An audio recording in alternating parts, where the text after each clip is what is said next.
Enfin, il l'a fait. Charles Leclerc a remporté ce week-end le Grand Prix de Monaco pour la première fois de sa carrière.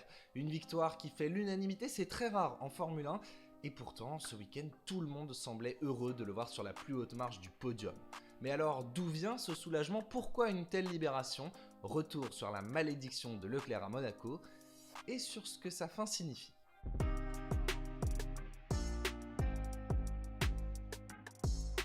Charles Leclerc n'était jamais monté sur le podium à Monaco, et ce quelles que soient les catégories, alors que la performance n'a jamais été un souci pour lui sur ce tracé, si bien que l'on a parlé de malédiction.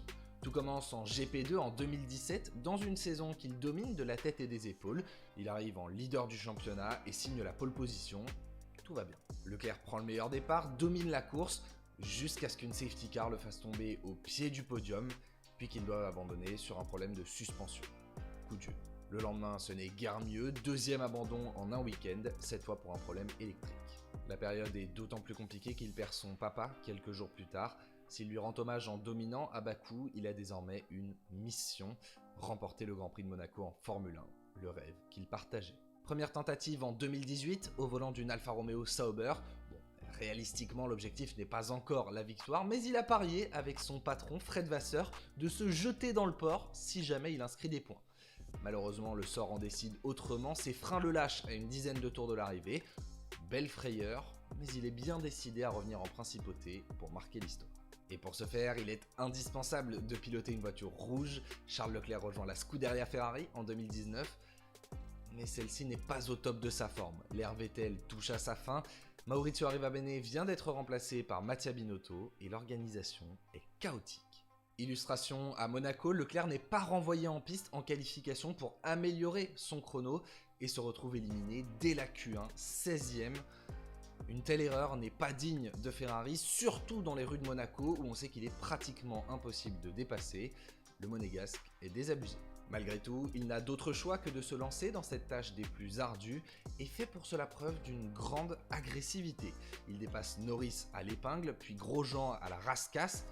Heureusement, ces deux-là ne font pas trop preuve de résistance. C'est en revanche bien plus compliqué quand vient le tour de Nico Hülkenberg.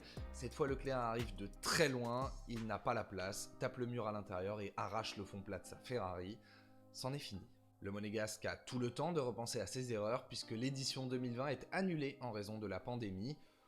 Enfin bon, quand on voit les performances de la SF1000, c'était peut-être pas si mal. En 2021, Leclerc est de retour en très grande forme à Monaco, il est habité. Ce circuit ne sollicitant que très peu le moteur, c'est probablement la seule chance de victoire de Ferrari sur toute la saison et il ne compte pas la laisser passer.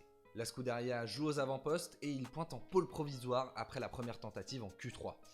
Mais Verstappen a encore de la marge, alors il prend tous les risques, est à la limite sur l'ensemble du tour, puis finit par la dépasser à la piscine. Trop agressif, il tape le rail intérieur et brise sa suspension avant de s'écraser à la sortie du virage.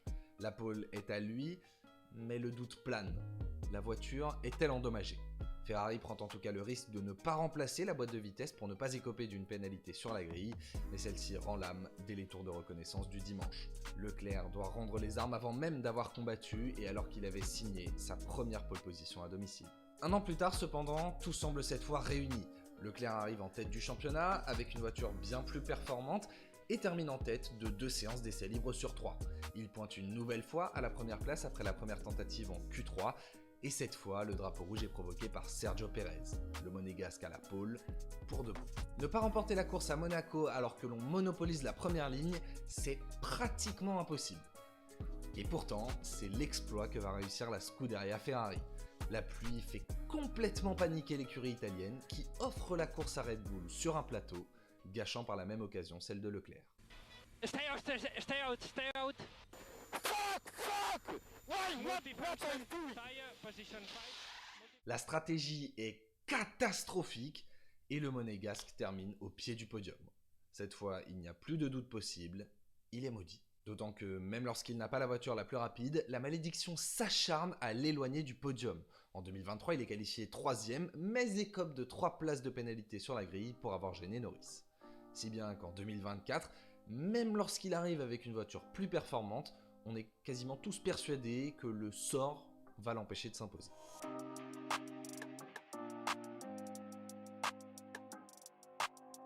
Ce week-end, il y avait quelque chose de différent autour de Charles Leclerc à Monaco. De la sérénité, comme si tout avait changé. Pourtant, sur le papier, Verstappen est toujours large leader du championnat et le Monégasque ne s'était plus imposé depuis près de 2 ans. Si Red Bull apparaît plus friable récemment, c'est surtout chez Ferrari que tout semble avoir changé. Avec l'arrivée de Frédéric Vasseur il y a 1 an et demi, le changement d'ingénieur pour le Monégasque il y a à peu près 2 semaines, les Rouges paraissent plus organisés, sûrs de leur force et ne commettent plus d'erreurs. Petit à petit, la Scuderia cherche à mettre derrière elle cette image d'une équipe brouillonne qui lui colle à la peau depuis près d'une décennie. Et pour Leclerc, cette transformation passait par une victoire à Monaco.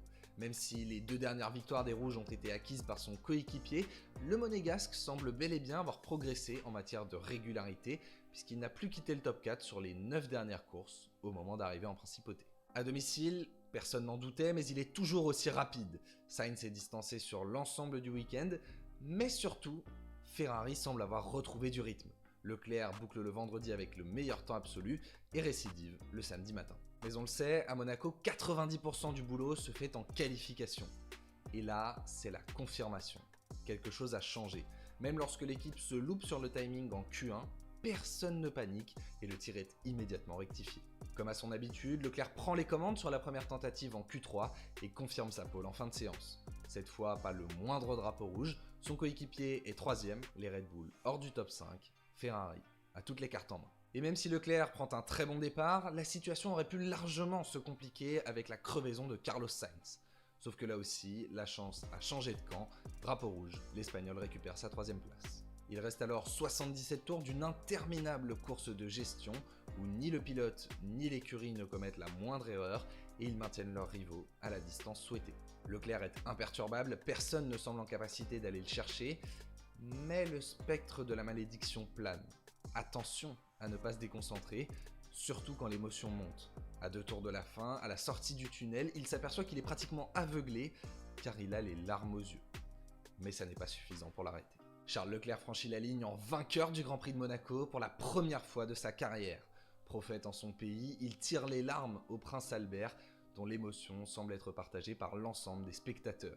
Tout le monde paraît heureux pour le Monégasque, qui a enfin accompli son rêve. Ou plutôt, l'un de ses rêves. Il y a 1 an, on se demandait si Charles Leclerc ne devrait pas quitter Ferrari pour finalement devenir champion du monde. La réponse que l'on avait donnée était non, faute de mieux.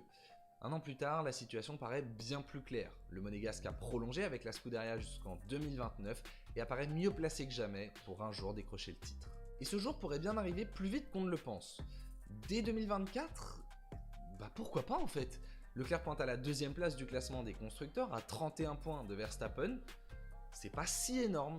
Alors, ne nous enfonçons pas non plus dans la culture de l'instant, le néerlandais reste bien évidemment l'immense favori à sa propre succession. En 8 courses, il en est déjà à 7 poles et 6 victoires contre une de chaque à Leclerc. Mais attention, il y a danger. En réalité, le principal problème de Ferrari n'est peut-être même pas Red Bull, et plutôt McLaren. Je m'explique. Si c'était Leclerc-Verstappen comme on a eu Verstappen-Hamilton en 2021, le Monégasque pourrait enchaîner les podiums même lorsqu'il n'a pas la meilleure monoplace. Mais là, il y a d'autres variables qui rentrent en jeu et McLaren va prendre des points à Ferrari. Prenons Imola, Norris prend 3 points à Leclerc. Alors il en prend aussi à Verstappen quand il s'impose à Miami, me direz-vous. Mais la différence, c'est que le néerlandais a sans doute toujours la voiture la plus polyvalente. On n'est plus en 2023, il ne peut plus s'imposer chaque week-end, ça c'est sûr.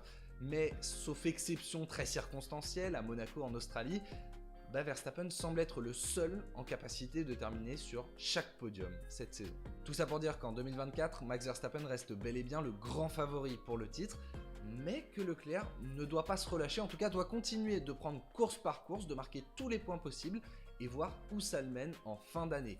Car le plus important pour lui, c'est peut-être finalement de prendre de l'expérience dans la lutte pour les victoires. Je vous le rappelle, mais il en a pas tant que ça, seulement 6 dans toute sa carrière, et on l'avait vu en 2022, ce manque d'expérience lui avait coûté très cher. Alors maintenant qu'il a brisé cette malédiction, on attend de Leclerc qu'il passe un cap, et que ce pilote ultra rapide mais friable devienne un candidat régulier pour le titre. Verstappen a lui-même fait cette métamorphose entre 2019 et 2021, après plusieurs saisons en Formule 1, et on attend maintenant du Monégasque qu'il en fasse de même. Car à ses côtés, il y en a un qui ne se loupera pas s'il joue le titre, Lewis Hamilton. Derrière Frédéric Vasseur, les Avengers sont en train de se rassembler chez Ferrari. Alors oui, on parle de Newey, mais regardez déjà Jérôme D'Ambrosio, Loïc Serra. L'histoire semble s'écrire en vue d'une future domination de la Scuderia. Et lorsqu'elle arrivera, on attendra de Leclerc qu'il ait passé ce cap. Ça ne veut pas dire qu'il doit être champion du premier coup, mais ça veut dire que s'il ne gagne pas le titre, le problème ne doit pas venir du pilote. Car en 2022, oui, l'écurie a fait énormément d'erreurs, il y a eu beaucoup de problèmes, mais Leclerc en a fait également. Sous Papa Fred, ce sera plus possible. Cette victoire à Monaco est donc un accomplissement pour Charles Leclerc qui pourrait bien marquer la fin de son apprentissage en Formule 1.